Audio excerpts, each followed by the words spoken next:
Oh, Bobby Shade's Bridging Fears, family. So let me ask you something, family. The news. The news that comes on at 6 p.m., 5 p.m., that's on 24/7. The news. How many of you are vested in listening to the news? How many of you are vested to hear the doom and gloom on a daily basis? I mean, when you put on the news, what do you hear? Child abducted, Amber Alerts, individual got shot, possibly gang related, hurricane ripped through Florida Keys, a tornado went through Utah, ripping up 1.2 billion of homes. Biden fell on 3 times on the steps of Air Force One.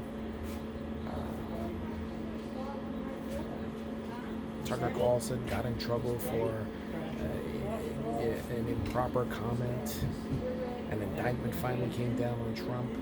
R. Kelly just got 20 years, and there's another case building up where he might get another 30, 35 years. I mean, it's doom and gloom.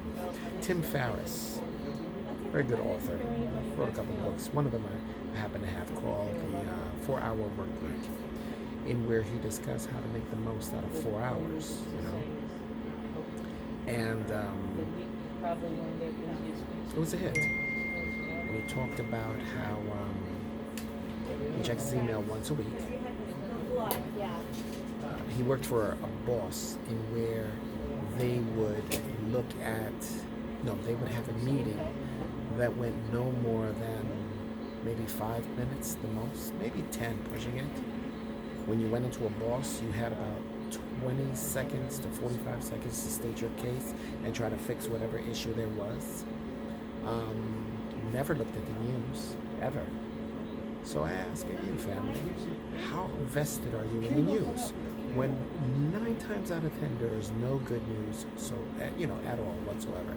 You might have an expose of a hero of the week. Young man saves his dog from Black Panther, coyote, whatever, in the hills of Southern California.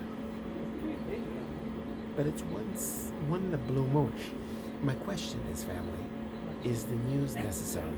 Do we need to have 24-hour news? Now, don't get me wrong. People like to be up to date. But what happens is, I saw this one time, I believe it was on YouTube. They had a cascade of different news outlets in a particular city. And literally, they were all saying the same thing. They actually sync them to say the same thing at a specific time. So it made me wonder, how accurate is news? Famous actor Denzel Washington, they asked him about the news one day, and they were like, what do you think about, this, and this? And he goes, it's not about the accuracy, it's about who gets to say what to the public faster than the competition. And I thought, my God, that is so true. So I ask of you, family, how vested are you? Or is it necessary to watch the news? Do you sit there and you watch it all the time? Some people are heavy into it. Some people are heavy into politics. I won't deny it. I'm heavy into politics. But there is, I don't know.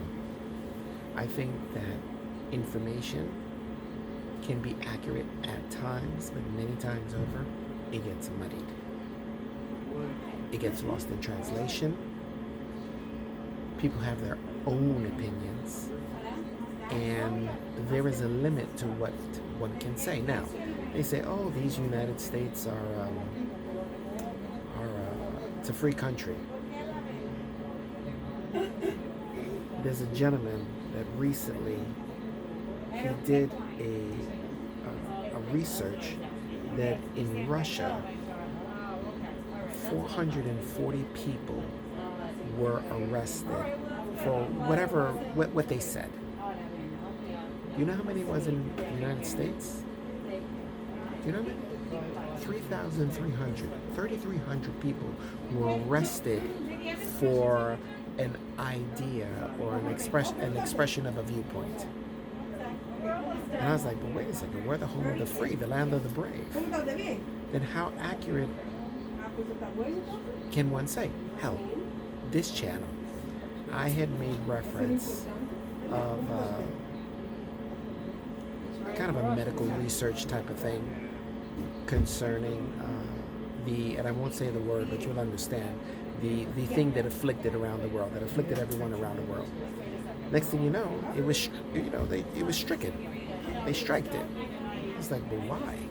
I got that information off of your channel, your platform. I was just relaying it to my audience members, and it was taken out. And I thought, my God. I also made reference on a TikTok. I had said something that was a little joke thing. They took it off. I mean, I still have it because it was downloaded to my phone. But I was like, but it was a joke. Why?